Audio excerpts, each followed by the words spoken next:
call the August meeting to order. Looking around to see if we have anyone here for second item on our agenda, which is the public comment session. Since I see none, let's move on to item number 3 on our agenda, which is the approval of the minutes of our prior meeting. We have all had the opportunity to review those minutes. Are there any additions and or corrections? If not, I would ask for a motion and second for their approval. Make a motion to approve the minutes. Second. We have motion and second. All those in favor say aye. Aye. Any opposed? Let's move on then to item number 4, which is the approval of the vouchers. Again, we have all had the opportunity to review those, and at this time, I would like to ask for any questions that there may be in their regards. Hearing none, I would ask for a motion and second for the approval of the vouchers. So moved. Second. I have motion second. All those in favor say aye. Aye. Aye. Any opposed, like sign. Item number 5, which is the approval of the monthly reports for the month of June. I'd like to call on Mr. Fagan to give us that information. Thank you, Mr. Chairman, for the, this is our fiscal year ending, June. And TVA has already done their check of our annual report, and they agree with these numbers. Our auditors will be in next week, and our experience has been they always agree with our numbers too. Not to say that they don't find anything, but they're never enough to where they feel like they warrant an adjustment. The electric department had a net income of $630,000 for the month. A lot of that is GASB 68, the pension adjustments that we're required to do that really don't generate any cash for the utility. It's just entries that you have to make where your interest did better than you thought or than the assumptions and things like that, and they defer it and spread it. It's the most complicated thing I've ever seen. It took me a solid week to get those entries right, and then the auditor took them a while to verify those entries. So there's a big deal to that. It happened last year, and it happens this year. That's why that number's so big for the month. The other reason it's big for the month is our health plan did really well. And when our health plan does good at the year end, we true that up to try to show exactly how much liability we have out there. So we expense so much every month, and then at year end, we true that up, and that's a big credit to the expense too. So you had $300,000. Hold, Dudley, if you don't care to Okay. pause on that, and we'll, All right. because I know that the others will be interested. You want to put a pause there? No, it's all right. All right. They can just wait.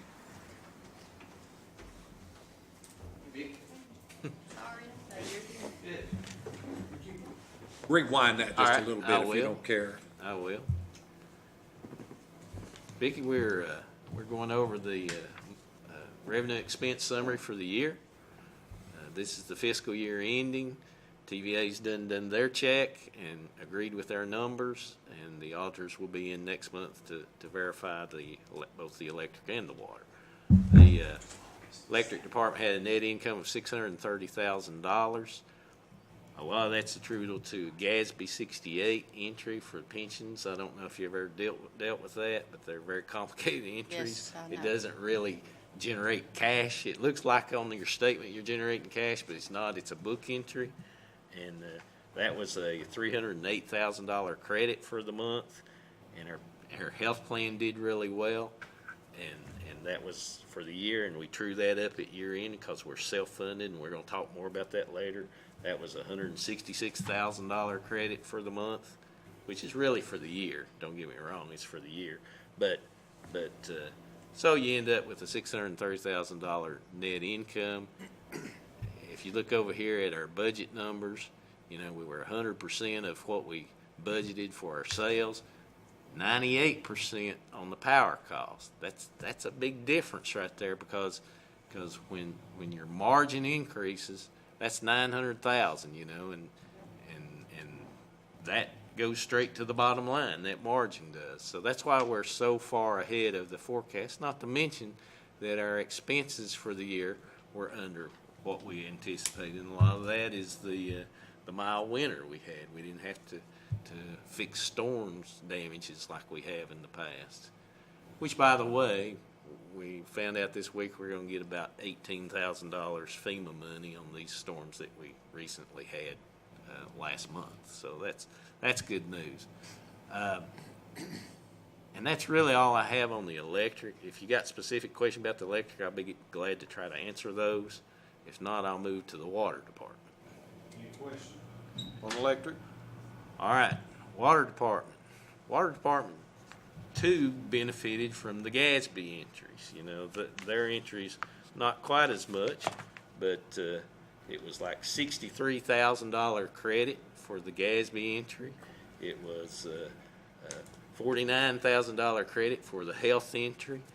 Those two helped bring the water department into the black. And if you remember last month, I said I'm hoping that things would work out. Well, they did. They worked out great. You know, so the water department ended up with an $85,000 change in net assets for the month. That puts us at $70,000 for the year. A little bit under our forecast. You see, our sales were over what we anticipated, but our expenses were over as well. A lot of line maintenance going on. Pump repairs were a big thing this year. Things that you can't really plan for necessarily, they just happen, and you got to fix them when they do. And that's really all I've got, unless you got any specific questions. I got a question, and you said I was listening, but I didn't write it down. For the electric, the Gatsby entry was, what was that dollar figure It's a approximately? $309,000 credit, And the health entry for electric was 160 something? 166, And for water, Gatsby was 63, and 40 something for the other. 49 for the health. Okay. That'll help me explain it a little bit better to council. I understand. I Those two understand. numbers. Thank you.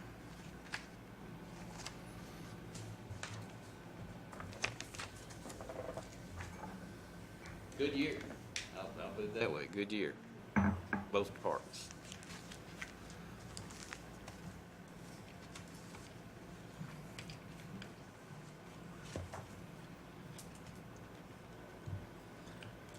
Anything else, Dudley? That's it. Thank you. Okay.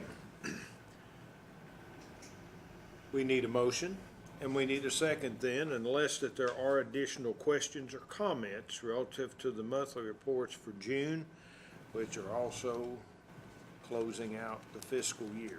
So moved. Second. We have a motion second. All those in favor say aye. Aye. Any opposed by like sign? Let's move on to item number 6, which is project status report. Starting with electric, we'll ask Mr. Bowles to make his comments. Thank you, Mr. Chairman. There are 4 projects, as you see, that we're tracking for you, all tied to our capital budget. I won't read those. I know you can read. I'll be happy to answer any questions that you have. My only comment would be that everything is on time right now. It's going very well, and publicly thank our crews and leadership in the field for working safely out there. We've had no accidents whatsoever. If I had wood to knock on, I would. But, so, very safe, very good, everything right on par. Happy to answer your questions. Do we have any questions? Okay. We do have an ongoing project with the water department. Mr. Hawkins? Yes, thank you, Mr. Chairman. This is the project that was approved by the board last month for upgrades to a large piece of equipment at the wastewater treatment plant. And work has begun on that. Most of what you see here is labor, removing some of the components so that we get it on the ground and work on it. You're going to see later in your agenda some of the equipment that we've ordered for that clarifier, and so that'll add quite a bit to the work that's been completed. Within the next few months, we'll get that equipment in, but right now, we're starting to work on the components, cleaning and painting. Thank you, sir. Any questions? Okay. If not, let's move on to our next item. We've got a closing report there, and those are all on electric. If you have any questions, we'll address those to Ernie down there. I would like to make one comment, Please. Mr. Chairman, because it's so remarkable. And it sent us on a wild goose chase looking for what may have gotten left off of the material sheets and everything else. But at the end of the day, the honest truth is we had a young foreman who surpassed all expectations of all of his supervisors up the chain, including myself, and basically did a yeoman's job, he and his entire crew, Daniel Moody, and completed that work order 410 in about 55% of the time that we allotted. And that was allotted in the estimate. There was a lot more time in the discussion before we got down to the actual number for the estimate. So he just did a great job, he and his folks out there. Where is Graves Gap? Graves Gap is on Highway 116. It is just north of the Laurel Grove community. So it's on the highway as you head towards Rosedale, Devonia, Down that way. well, Is that- yeah, north. Oh, okay. Over Walnut Ridge Oh, there and okay. heading I know up what you're talking 116. Yeah, I saw that and I'm kind of like you, I'm kind of going, whoa, too bad we don't have CP here. We kicked every rock and, you know, I was at first absolutely convinced there was something wrong, but no, everything's right. And they just beat our pants off with the estimate. Stars Well, you align. mentioned that last month that we were very aggressive in the time, and that was really, when we budget, do a budget number, we have a real understanding of what it takes to do a job. That's how we track, and again, it's not, we don't push that to give them room. We generally put them to a tight schedule. Some of the things rock and things and the weather and a lot make a difference on that kind of thing, but there's just no denying that the crew did an outstanding job. And they knew they were ahead of schedule. It's not like they dialed it back. They just did a great job. In instances like that, and I know now maybe you opened up a can of worms, but in instances like that, do you do anything special? I mean, like buy them lunch or, you know, give them a new hat or something? I mean, yeah, because I mean, again, I think if it had been the other way, I mean, I know that I'm this way, human nature. If it had been the other way, but do you do a little something? I mean, Yes, we do. Good. We pay them very well, and Right. we give them great benefits. And it goes part of what we do with this incentive program, which is so unique to us and so positive. There is a matrix that we go through, and we annually do that, and that affects their base rate up to as much as 10%. And that's an annual and I know thing. you've got to be careful too, because you don't want to do too much, because that's when safety becomes an issue. Yes, And they you can't- push. you know, You got to be careful, I'm Our sure. expectation is excellence. That's our expectation. And sometimes that moves up to the role model, you know, and this is definitely role model work. But all of these folks are going to be impacted. The best way you impact them is not a hat, you know, it is money in their pocket. Right. And they continue to perform at this level. That goes into the matrix that we annually review. And And our base rate is good, but if they get 2% on top of their base rate for a year, that's a great benefit. If they get 6% on top of that base rate, I mean, that is outstanding. So they understand that all of these are building blocks, the foundation for the review. And this will be part of that positive review. And the fact that we're not shy about commending them for the job well done. The recognition is there. It's not, well, don't say anything so we can expect, that this is a normal thing. No, we recognize that they extended themselves. So that recognition, along with the understanding that that is incorporated in their evaluation, which affects their annual base rate for a year, I think is well. We've done well with that.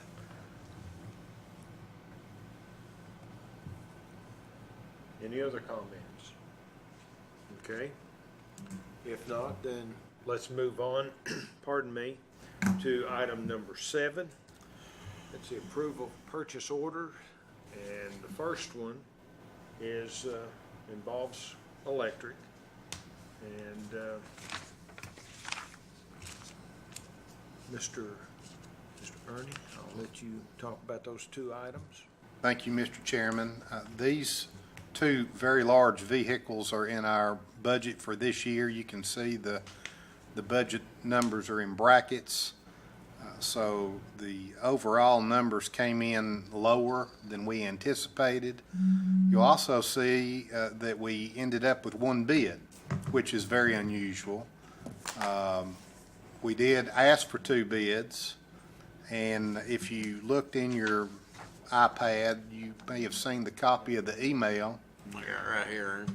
Yeah, Oh, well, there it is there. Declination letter, yeah. But basically, and it's the truth, Terex, they are an excellent company. They build a great truck. But basically, quote, due to the current volume of their bid request and our chance of winning the business, they declined to bid. And they also indicate that they typically don't win low bid opportunities, and that's correct too.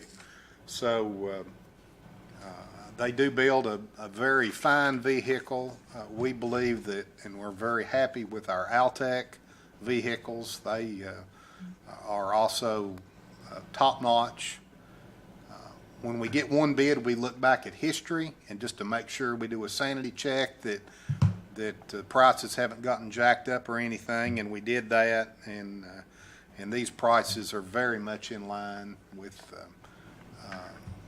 what we would expect them to be, as of course as evidenced by the budget numbers themselves. So with that said, I would recommend your approval to proceed with the procurement process to purchase the 2 pieces of heavy equipment from Altec Industries in the total amount of $500,031.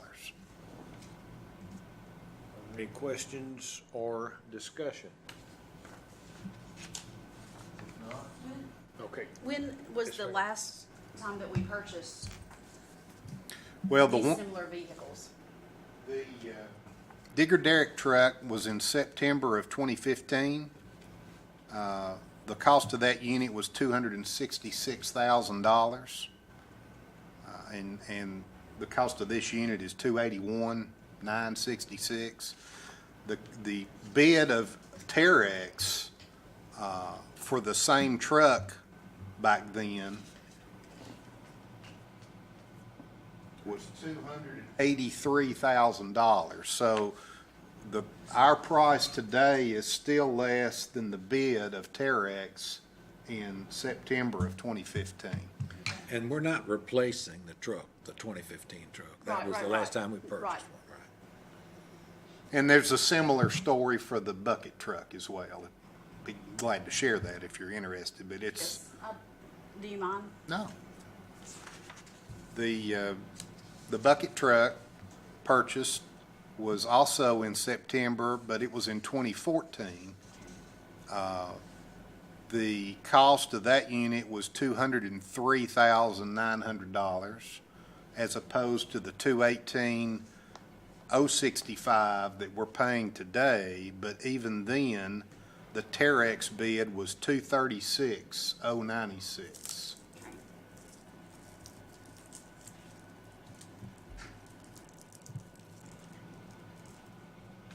I make a motion to approve. Second. We have a motion second for the approval, purchase of those two items of heavy equipment, total of $500,031. All those in favor say aye. Aye. Aye. Any opposed, like sign. Okay. All right. We'll call on Mr. Hawkins right here for this. This is equipment in regards to the clarifier. Yes, this is the gear. If you think of a merry-go-round, in the middle of the merry-go-round is a large gear, and when the motor turns on, that gear starts turning, and all little horses start going around. Well, in this clarifier, it's a large concrete structure, and in the bottom are scrapers, and as it turns, it draws everything to the middle, and so the mechanism that drives this 60-foot in diameter steel structure around in a circle very slowly is a lot of money. So you've got a gear, and then you've got a housing, and then you've got a motor and other gears, and all of that adds up to about $70,000. And since this clarifier was built in 1991 by a specific manufacturer known as Amwell, we go back to Amwell to get the same parts to fit the clarifier, because everything but the gear is going to remain. We're going to clean it and repaint it. So the gear's got to fit. So that's the reason it's sole source. And the only manufacturer's representative in the state of Tennessee is Guthrie Sales. So you go to Guthrie Sales and you get their price. And it's kind of hard to shop around. It's one of a kind. So is this a fair price? Yes. This is fair price compared to what they have offered to other utilities for similar gear and housing. And that's about as good as I could do for comparisons, because not many of these get rebuilt. Most of them get replaced, and the replacement's over $100,000.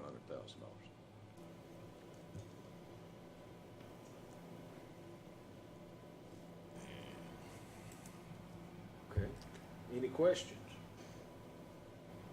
As far as the durability of repairing it, is that better than replacing it?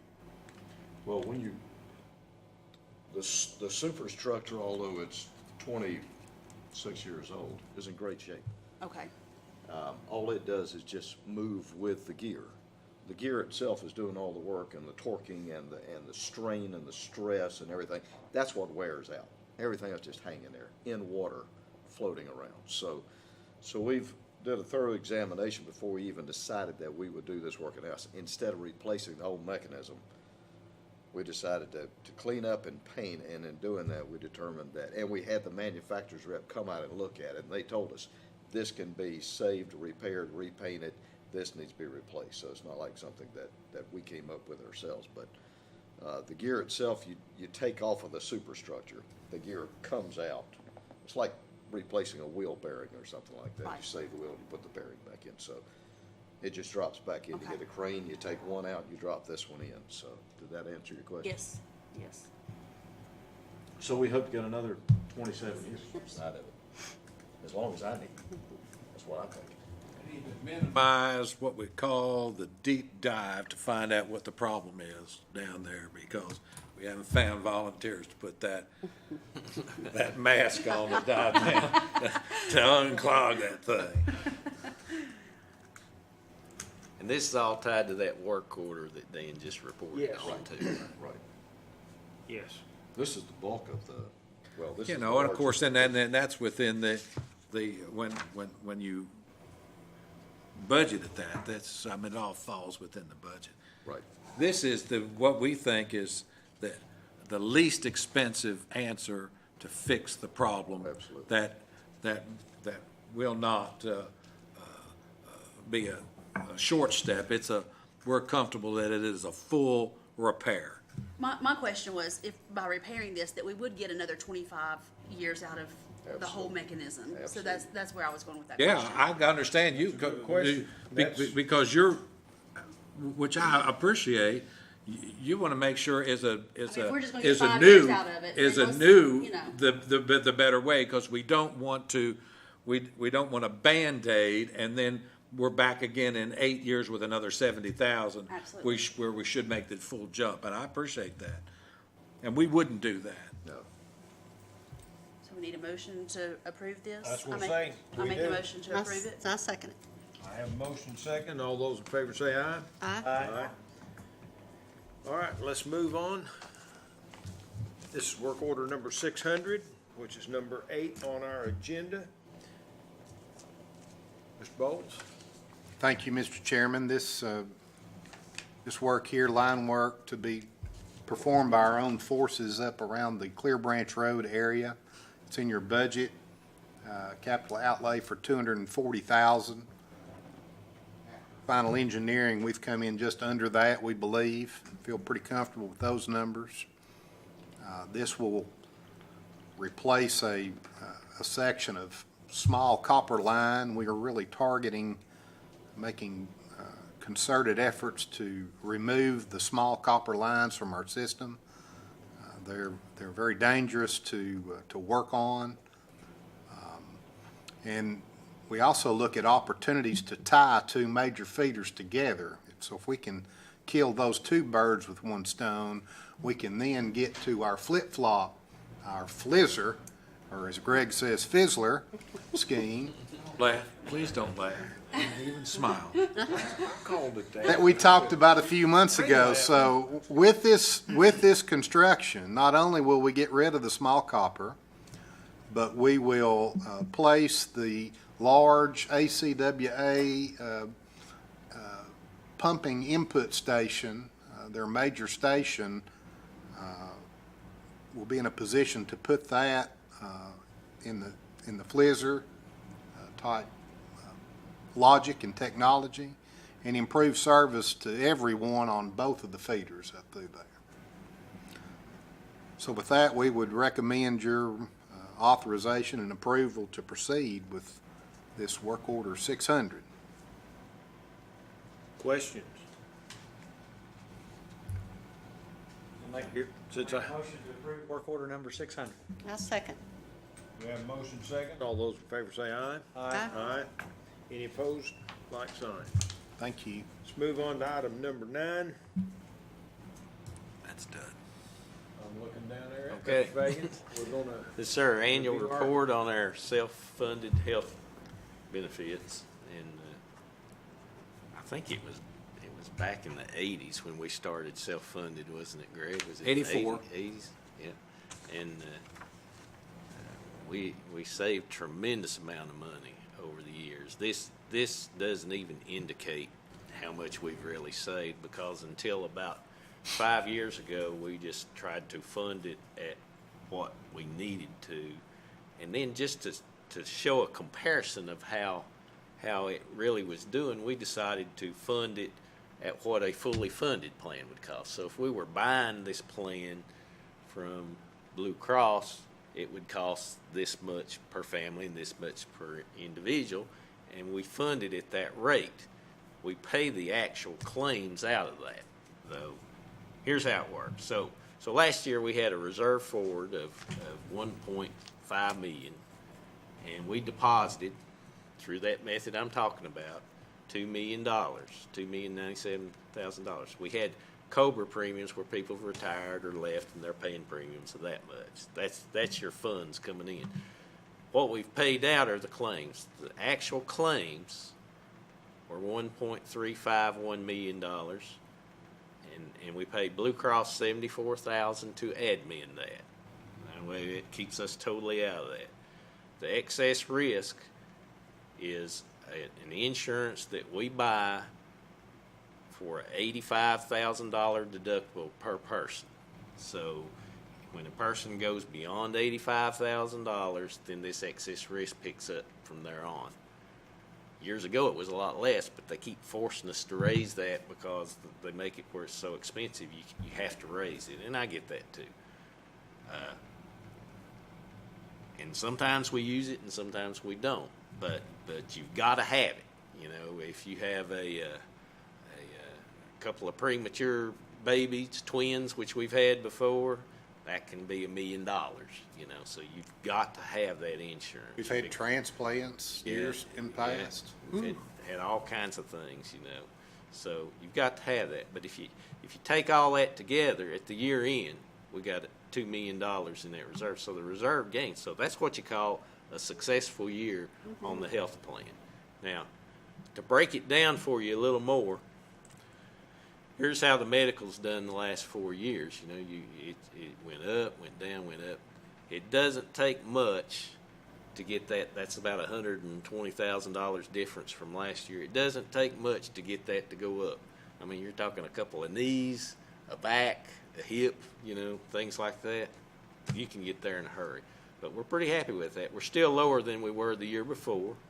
Our dental is pretty stable. Our prescription drugs, sorry, Jim, they went down just a little bit. And our admin fees are stable.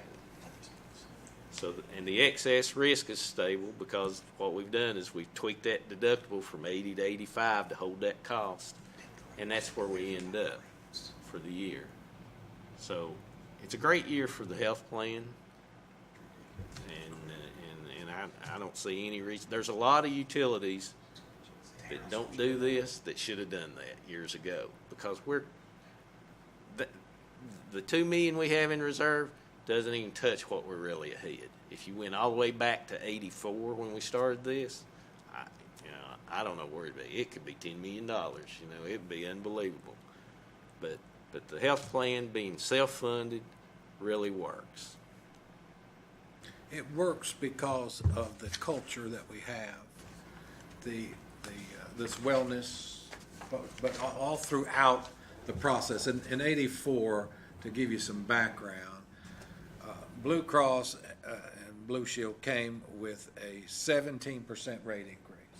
17% rate increase. And of course, Dudley and I were here then, and I told them we were not going to do a 17% rate increase. I said, there's no way that there's going to be a 17% increase in claims. I asked them for the run history, and they provided that. And in that, there's also a reserve. So there is reserve for future claims. So I told them I was so certain that we were not going to exceed our premium cost, less administration, less claims, that our premiums would still be sufficient. And I said, in writing, if you hold to zero, no increase, if we exceed our premiums with claims and admin, I'll write you a check. If we don't, you write me a check. I said, and you ought to feel pretty good if you want a 17% rate increase. So they agreed to that. And then they wrote me a check the next year because it didn't do that. And it was like $60-some thousand. So going forward, I said, well, we'll do the same thing. So it was a $70,000 check the next year, and we now had 2 stable years of no rate increase. Well, they didn't want to do it a third, you see. And then we used that $70,000 as the primer to the pump to start our own self-funding. Now, we were running, 120 some employees. They won't self-fund for anything under 200. You have to have 200, but because we had what we call a modified self-fund with this creative, I'll pay you back kind of thing, because they didn't want to do that, they allowed us in under this self-funded program. So unless you've got 200 employees, you cannot self-fund with this. So we've been self-funding since 1984. And And like Dudley said, we've only been funding the actual, which is substantially less than what they're fully funded, because they obviously have a risk premium in there, you know, in order to make a lot of money. So they're getting their admin. We have a choice between, with this risk premium that Doug talks about, there's two things that is on a per case basis, and we did a lot of work on this, per case basis, and then an aggregate. So there's a lot of comfort saying, well, it will not exceed X on a per case basis, or your whole plan will not exceed X. Right? So we did not get the aggregate. We did not get the aggregate because our studies show the likelihood of that happening was so remote. So since 1984, we've never had aggregate. We've never had an aggregate. And I don't know how many hundreds of thousands of dollars, you know, that has saved, but we've never had one that would be above, cumulatively above that. We would have to have like 8 major events, you know, in a year for that aggregate to kick in. It was just a feel good. You can feel good and sleep well at night. Well, we sleep well at night. We didn't the first couple of years, but we do, you know, now on this issue because we've got, you know, we actually have a working self-funded program that we have significant reserves in, and because of the culture that I talked about, where the deductibles are low and the cost per, with doing the very minimum, you can have no cost for that coverage for you and your family if you meet this matrix of points that we provide, which is not too large of a bar to get over. Therefore, there is no incentive to abuse the policy. You see, if you were paying $700 a month and you have a pain in the back of your jaw, you're going to go to a ears, eyes, nose specialist to get that done. Or what about, you know, let me get an MRI on my knee or whatever it is. You know, you want to use what you think you're paying for, and that culture has for our people, there is no incentive for them to abuse the policy because there's no cost, because they know it's there and it's great coverage, you know. So I don't know if another company could all of a sudden go self-fund it and do as well as we have, because we've got all of these years of this culture that we provide, and we provide these wellness programs. We're using that gym back there, which is open 24/7 to our employees and their spouse, and we provide UT, which has done a great job.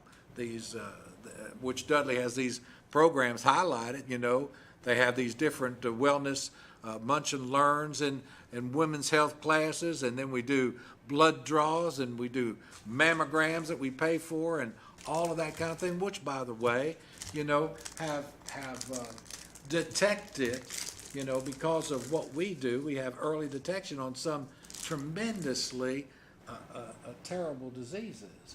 So we caught early. So where does that lead? That leads into less overall medical costs over time.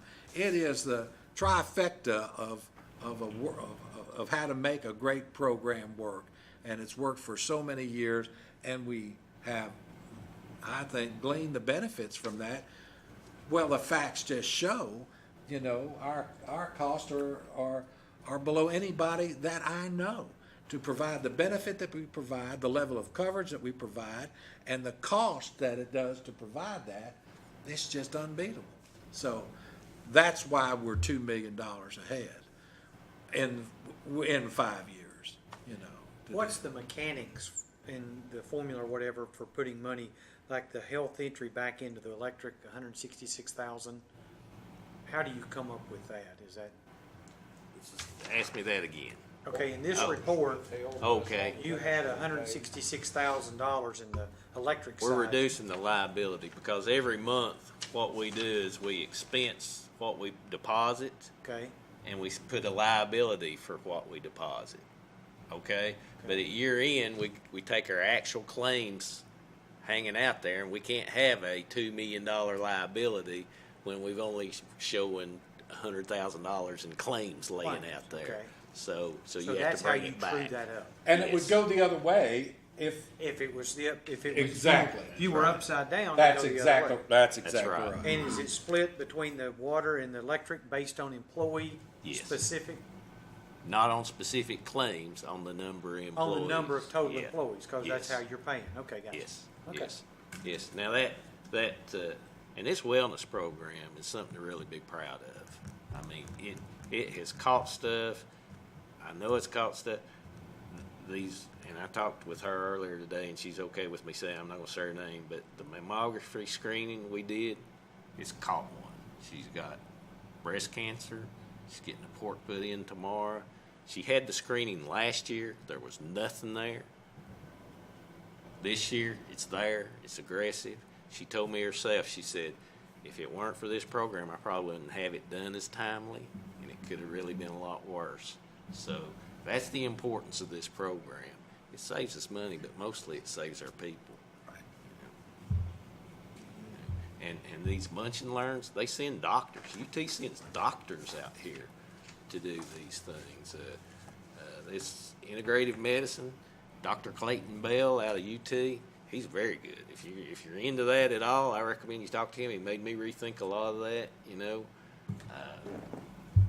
We had our blood draw in July. Next week we get our results back on that, and most of us take those to our physician and let them review those. They'll do a little class on anything that flags really big.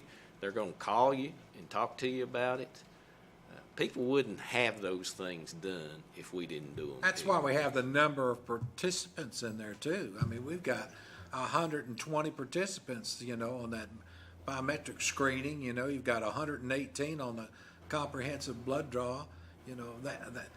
They're staggering numbers of percentage of your population that is participating in that. Again, because it's convenient, and because it's free, and because it's effective. And it's amazing what those blood draws will catch now. Amazing. Gosh. Well, and because The of the test is culture just so that much you more have here. comprehensive. That's in- right. in There's this- trust. In this organization,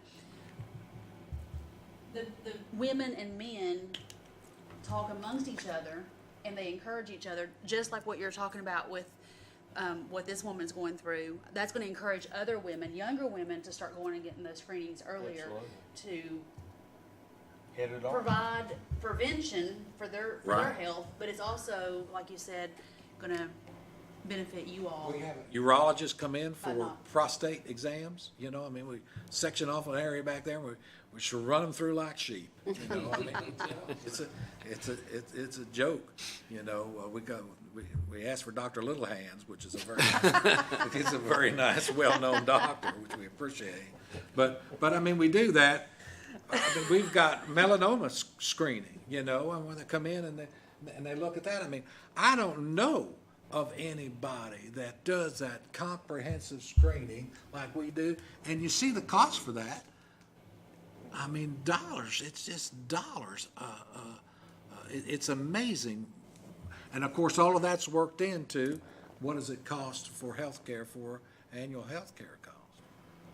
How long have we been doing the health program, We've been started- doing wellness I program? believe it's 2011 we Yeah, started. we've been I well, was and gonna we say were it's doing 11 or 12, I remember. we were doing variations of it, Right. in terms of blood draw for a while, but we teamed up with UT in order to get this full blown great.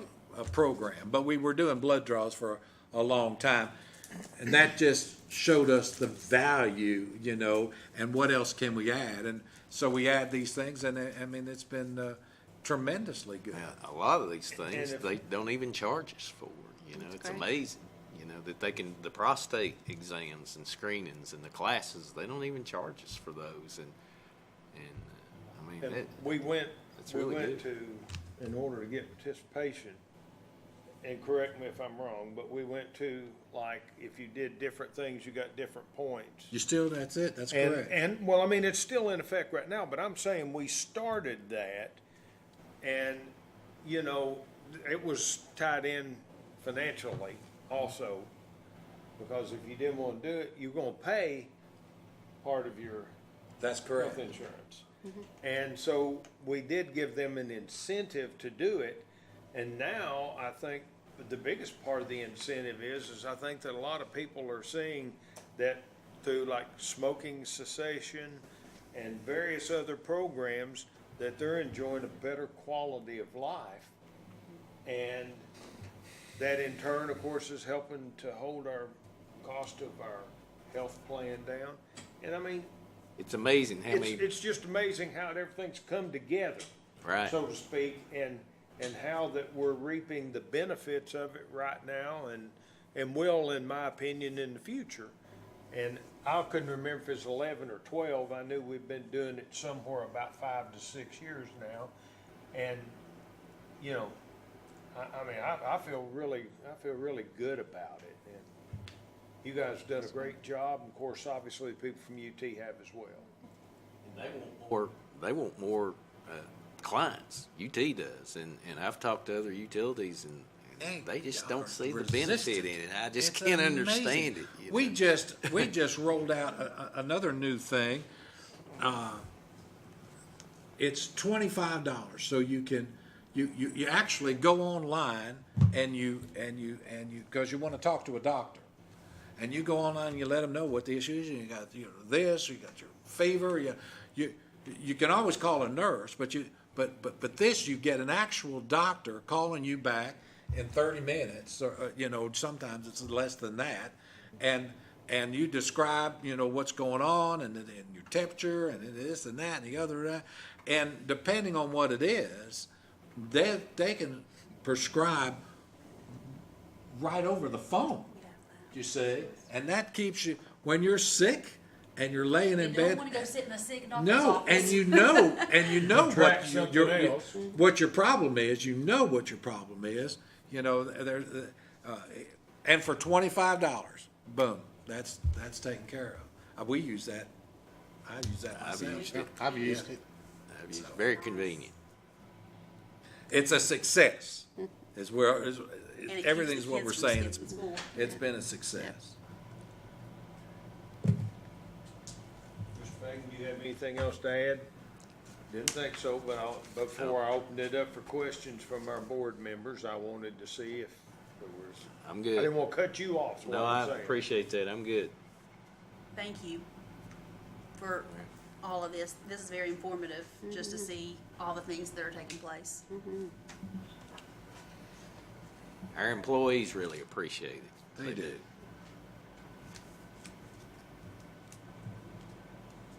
Other business, Mr. Chairman? Then I was gonna say, we've had the opportunity for review, no other questions. Let's move on to item number 10, which is other business, and call on Mr. Fagan. I'm going to briefly mention on the record the report from WATE where they have indicated that there are several utilities, well, most utilities in East Tennessee. They inferred that there were contaminants above the health guidelines in tap water.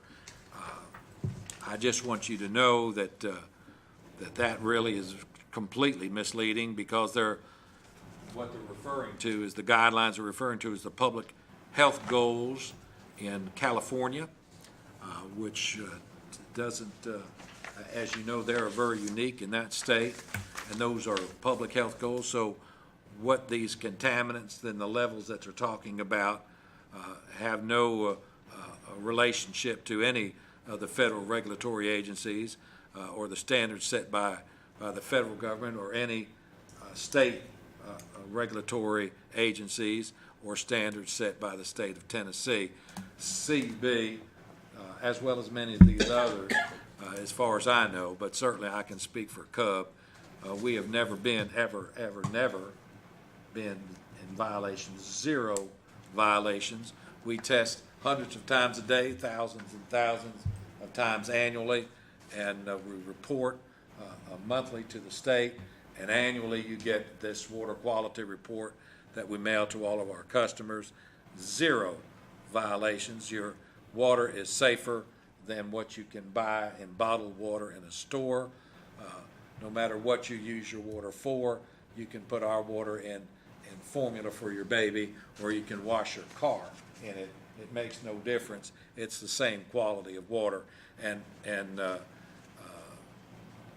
unfortunately, this particular news media thinks that it may help by sensationalizing these potential reports, which are completely misleading to many, many folks. So all of our utilities in East Tennessee has been, I think, targeted. So I wanted to let you know that that is the case, and Clinton Utilities Board continues to be in complete compliance, and we exceed those standards set by the state and federal local government, and we do testing that is over and above even what is required, up to going out randomly to the tap in your kitchen, So I'll be glad to answer any more questions you may have about that. Recently, as early as April, I received this today, Tennessee Utility News, and in it was for the first time, we're receiving information about a law that was passed in April.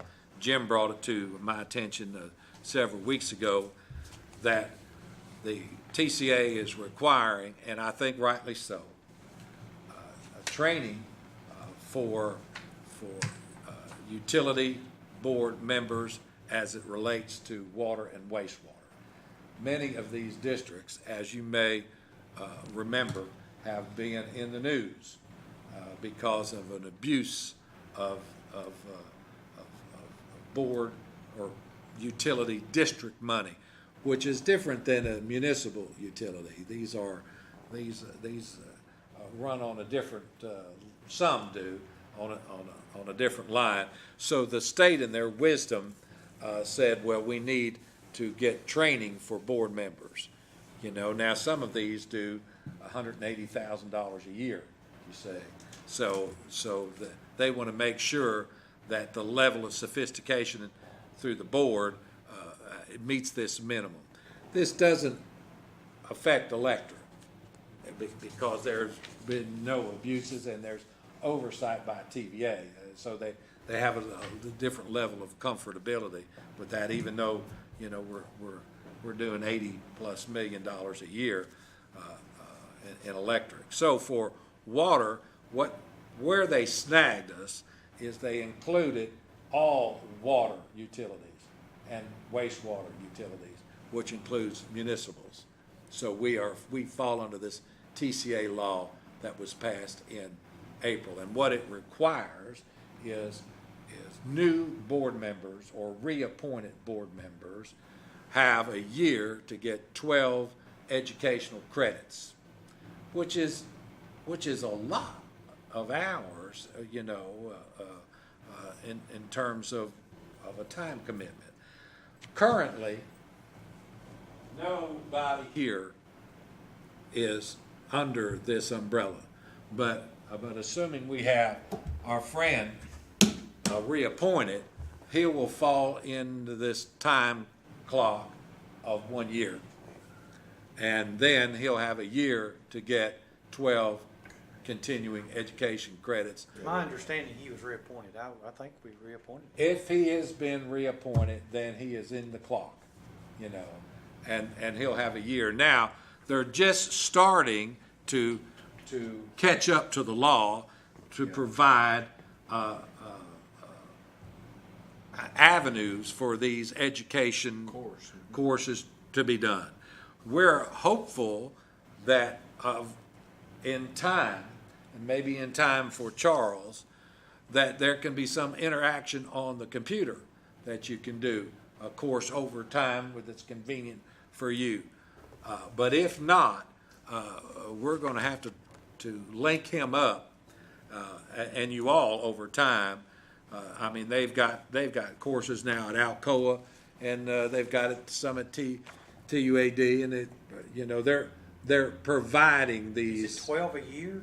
12 a year, Well, it's 12 hours the 12 first year. Hours, credit hours. I know. but not a year per appointment, Oh, okay. right? It's 12 hours the first year, Okay. Right, and then it's 12 hours in the next 3 years after that. right. So you could do 12, 6, and 6, or 12 and 12. But once you're Then if you're appointed, reappointed again. it's you got- 12 that- again. That Yeah. first year is where, Right. yeah, we need to get something put there. If you're reappointed, that you don't have to have the 12 that first year. We need to try to work on that law. I mean, it's okay to have 12, but if. We need to Right. do something with the I mean, law. like in my license at pharmacy, you have to have 30 over 2 years. Well, You can do that's 30. understandable, You but can do- how much, right. how much can you learn about being a good board member? Well, 12 is a lot, 12 is a lot. especially to have to do that first year 12. 12 is a lot. 12 is a lot. It's a lot. You know, we'd like to see the municipals get exempt from that, I think or if you're in a multiple utility, you say, if you have a multiple utility, Yeah, water, like or, electric, yeah. that's right, Where you would did it. really be a help. But, so what I'm saying is that we'll shepherd you through the most non-toxic way in order to meet these minimum requirements. But what it's going to do is, that is onerous, and it is a detractor to get good board folks. Yeah, It is. It's a deterrent. Stan? There is a training session, because this has come up, TAUD, Tennessee Association of Utility Districts, has a training that Greg mentioned, minimum of 12 hours of training within the first year, and they're offering training September 26 and 27 at the Alcoa Service Center in Right. the city of Alcoa. So they're having these sessions that are ongoing. They're having them in Jackson, and they're having them in Memphis, and Dixon and McMinnville. closest, and this is 2 days, and it's $360, and the 2 sessions get you the 12 hours. Yes, and we're going to try to see, like I say, our hope is you don't have to get in a car to drive to Alcoa for 2 days, or Dixon, or Philadelphia, or anywhere, if we can, and that's Electronically. that's really what we want, is to If they're have. gonna demand that this be done, I mean, they're gonna have to provide I know, opportunities. I know. Well, at least, I mean, at least for those, Vicky is in the best position because, By a you know, month. you're the furthest out. By a month. that's right. Yeah, you got in by a month, that's right. So we'll keep you up, and we'll certainly keep Charles within that year. Now, let me bring up something in regards to that. Let's say that, let's just paint the scenario, that Charles does have to go. And he does have to go for 2 days till we get some relief from this. Will there be some type of compensation? Well, there'll be reimbursement, Okay, you know. He'll, for him to go, but I mean, as far as his time, if he's off No. work, or there's nothing like that? no, Of course, he's retired, but I'm just saying. no, there is no provision for that. There's no provision. I mean, they're very strict to minimize opportunities for abuses, you say. So all reimbursable cost, all reasonable, I think is the way they put it, reimbursable cost. We have a policy here that we have instituted for when you're gone, and it is $57 a day. You get $57 a day, which so when I go to DC and I'm up there for the legislative rally, I get $57, or we also would do a reimbursable, but we never do that. We just get $57. So that means if I get breakfast, that $57 is gone. Because I'm just saying, everything costs just a ton load of money. But on the flip side of that, though, as a utility, you're still getting you're still drawing your salary. Oh, yeah. You're drawing that, but like in these cases, there's no No. provision for. No, I sir. mean, like if Penny goes or I go or Nope. whatever, it just, There is none. you isn't it? retired people, y'all got it made. Now, that's why, I mean, that's why there's a deterrent, but you know, one would say, Again, I think it would have to be reasonable. I mean, I'm not saying you go get thousands, but it does seem like there needs to be something a little bit to, because otherwise you're burning a paid time off. we need to get it electronically where it's interactive, you know, so I mean, there is some sense, I just don't know how 12 hours, you know, is. That's I wonder what the possibility of having them, of hosting it here. Yeah, We've well, hosted we're the gonna look- TAUD meetings. We're gonna look at before. everything, but see, I'm not gonna put everybody through that until they've gotta get through it. So you host a meeting for one guy, you know. Well, we could invite others, but. You know. There's no benefit of me to go, like for instance, there would be no benefit of me to go through it. I don't know when my term is up, but Right. if I get reappointed, if I was to go with Charles, hey, I've got the day off. I'll It go wouldn't with help you. You get Because- reappointed. Because I get reappointed. That's First right. year, I've got to get 12 That's again. right. But That's it only right. help the next person, because then you got the next person who needs 12, and Charles might just need to get 6. Right. But you got 2 in play then. Yeah. Right. It's not, we're gonna do what we can. I just wanna tell you, we're gonna do all we can to minimize the burden. I think the state messed up. But you all don't have to worry about it. And we'll tell you when you have to worry about it. Charles now, if he got reappointed, he'll have to worry about it. And we'll worry for him. Tomorrow, we're meeting with C2RL. We're gonna be talking about the water going up to the I-75 Industrial Park, what that kind of is gonna take there. We've got, you know, potential growth in that area. So we're gonna evaluate the wastewater also and how that all lines up.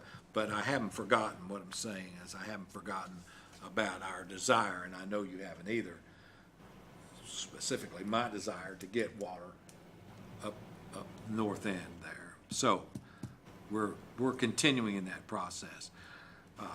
September the 1st, our leak detection service will start, so we're gonna start trying to pinpoint some of these major leaks, so Dan can get his crews out there and we can get a little bit better of a handle. He's also doing these teleloggers that zoning off some of this. We're doing all we can to try to get a handle about where some of this water is going, and some of these leaks. They generally do a great job, and our payback, because it's about $35,000, but our payback, you know, we generally get paid back pretty well on that when we fix the leaks over time. It cost us maybe 60 cents a thousand or something for finished water. So these big leaks, if there's something coming out of a 6-inch line, it doesn't take long for them to use a lot of water. So now, normally throughout the year, with your jobs and your families and the positions, there's movement on this date that we've set as the second Thursday for our board meetings. And we try as much as we can to shoulder on and carry on if you're not going to be here like tonight. We're not trying to move dates in order to accommodate to get a full slate. And that's worked well. A lot of times if the chairman needs to be gone and then you couple that with potentially somebody else, then we think it's worthwhile to try to do a little bit of shifting. So, all of that being said, next month, October is spring break. Is spring break, and it's coupled with, apparently Gary has a 3-day window for his vacation, and that happened to hit on our board meeting. So potentially we've got maybe 2 that are going to be gone. So if it is not too great of an inconvenience, and since we have a long time, and we'll advertise this, I would like for the board to consider moving our October board meeting to the 19th, which is the following Thursday. Does that create a conflict for anyone here? If not, I will work through the paper and the appropriate advertisers, and I will indicate that our board meeting, our October board meeting is now moved to the third Thursday, which would be the 19th of October. All right. That's all I have, Mr. Chairman. Jim? No, sir, I'm good. Me too, we're adjourned. All right.